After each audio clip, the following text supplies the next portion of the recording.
this viral video together. Trump dismantling the Department of Education is going to have horrific implications. So I actually think this is going to be super beneficial for us. But what are your concerns? Kids are going to lose access to their breakfast and lunch programs. Yeah, that's huge. The kids have to eat. But thankfully, that's already funded by the Department of Agriculture. True. The Education Department doesn't fund lunches, and not even Title I funding is used for food. But let's please note that the USDA had $1 billion in funding yanked this month. Okay, but what about the special needs children? What about the children who need IEPs and special education services? What about them? Super important, and I fully agree with you that we need to protect these children. However, all of that is being moved to the Department of Health and Human Services, so none of that is going away. This whole everything is just being moved argument is very flawed. Before the Department of Education, programs were buried in massive, unspecialized departments and offices, and kids both fell through the cracks and were intentionally excluded from education. States couldn't or wouldn't serve all students before the government funded or forced them. The fact that HHS is run by RFK Jr. aside, IDEA is an education law, not a health one. HHS has zero infrastructure to enforce IDEA in schools. The Education Department oversees compliance, monitors states, and investigates violation. HHS doesn't know how to manage IEP meetings, teacher training, accessible curricula, or due process for special education violations. Millions of students receive special education services under IDEA. This isn't a small side program. It's 1 in 7 kids. Whatever, but what about the grants and scholarships? What about the Pell Grants? Where are those going to come from? Yeah, absolutely. I was on a Pell Grant myself, and I understand the importance of having these grants and scholarships available, but thankfully, all of that is being transferred to the Department of Treasury. Trump recently said that loans are going to the Small Business Administration, but either way, Treasury is a bank, not an educational agency. They don't know how to administer student aid, handle compliance, or run FAFSA.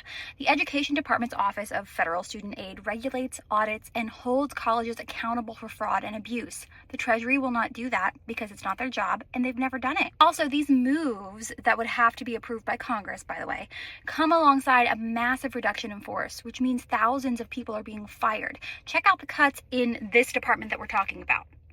Services are not just moving, they're being dismantled, delayed, or destroyed. Whatever, okay? We need more funding, not less. More money it's not always the answer. Interestingly enough, adjusted for inflation even, the Department of Education's budget has grown from $14 billion to $80 billion in recent years, while student outcomes have actually gotten worse. First, school spending still comes mostly from state and local funds, not the Education Department.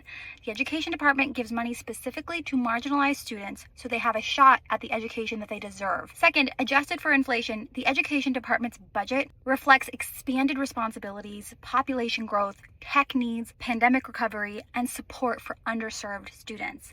Third, you're right, academic outcomes are not just about money, but we disagree about the cause. It's not just that, but nationwide, less than 32% of our children are proficient in reading, and less than 31% are proficient in math. Inequitable school funding at the state level, underpaid teachers, overcrowded classrooms, racist zoning policies, and post-COVID trauma and learning loss are massive issues.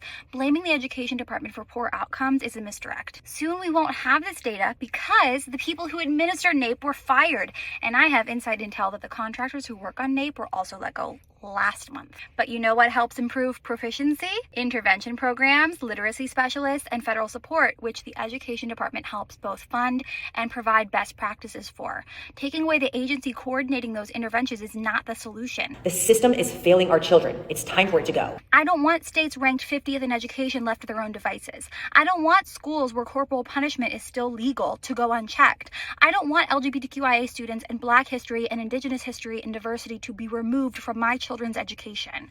There's a reason the Department of Education was created in the first place. That's to make sure kids across the country, especially those most at risk, don't get left behind. Dismantling it will not fix education. It will just make it easier to ignore the kids who need us the most.